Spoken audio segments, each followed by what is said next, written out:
જૂનાગઢમાં સગીરા પર દુષ્કર્મ બાબતે નોંધાય છે ફરિયાદ 14 ઈસમો દ્વારા દુષ્કર્મ કર્યા અંગેની નોંધાય છે પોલીસ ફરિયાદ સગીરાનું અપહરણ કર્યા બાદ દુષ્કર્મ અંગેની નોંધાય છે ફરિયાદ એ ડિવિઝન પોલીસ મથકમાંથી સગીરાનું અપહરણ થયું હોવાની નોંધાય છે ફરિયાદ અરબાઝ નામનો ઈસમ સગીરાનો મિત્ર હતો પહેલા અરબાઝ અને બાદમાં તેમના મિત્રોએ દુષ્કર્મ સગીરા પર કર્યું હોવાની પોલીસ ફરિયાદ નોંધાય છે રાજકોટમાં જુદા જુદા સ્થળ પર દુષ્કર્મ કર્યું હોવાની બાબતો ફરિયાદમાં ઉલ્લેખ કરાયો છે સગીરા પાસે આકાશ નામના ઈસમે દેહ વ્યાપાર કરાવ્યો હતો પોલીસે સમગ્ર મામલે બે ઈસમોને ઝડપ્યા હતા રેહાન અને કિરણ નામના બે ઈસમને પોલીસે ઝડપી પાડ્યા હતા અને આગળની કાર્યવાહી હાથ ધરી જે કેસની ગુજરાતી સાથે રાજુ પંડ્યા કેશોદ હાલ જે છે 10 આરોપીઓએ છે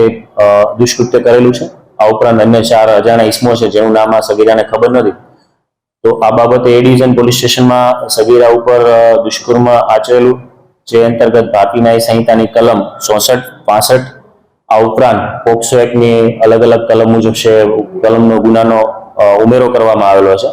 સાથે સાથે જે ભોગ બનનારે જે નામ આપેલા અને જે હકીકત જણાવેલી તે મુજબ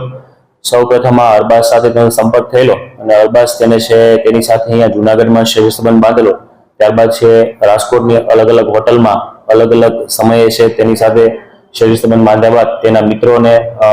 આ જે સગીરાને આપેલી અને આ તેના મિત્રોએ પણ તેની સાથે દુષ્કૃત્ય આચરેલું ત્યારબાદ જે આ ગુનાના કામના જે આરોપીઓ છે તે પૈકી આ આકાશે છે આ સગીરાને દેહ વિક્રયની પ્રવૃત્તિઓમાં ધકેલી અને ગ્રાહકો બોલાવી તેમની પાસે રૂપિયા લઈ અને સગીરા પાસે છે દેહ વિક્રયની પ્રવૃત્તિઓ શરૂ કરાવી હાલ આ ગુનાના કામે છે અત્યાર સુધીમાં કુલ 10 આરોપીઓના નામ ખુલવા પામેલા છે જેમાં રેહાન યુનુસભાઈ અરબાઝ મુલતાની હાર્દિક અરવિંદ સિંધી અયાન મુલતાની આકાશ સત્યમનો મિત્ર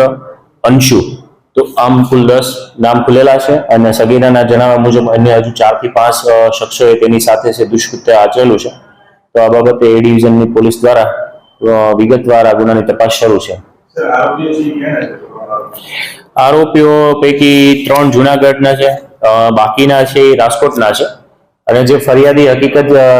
જે ભોગ બનનારે હકીકત જણાવી છે તે મુજબ છે રાજકોટની અલગ અલગ હોટલોમાં અલગ અલગ તારીખને અલગ સમયે છે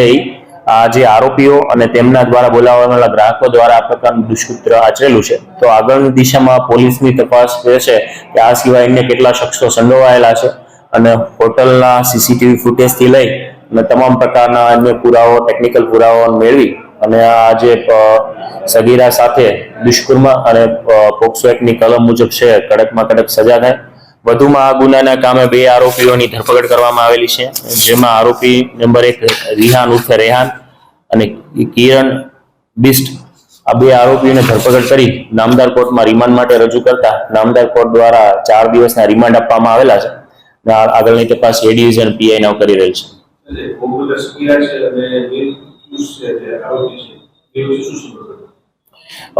ભોગ બનનાર સગીરાએ જે પ્રાથમિક હકીકત જણાવી છે તે મુજબ આ અરબાઝ સાથે તેને પ્રેમ સંબંધ હોય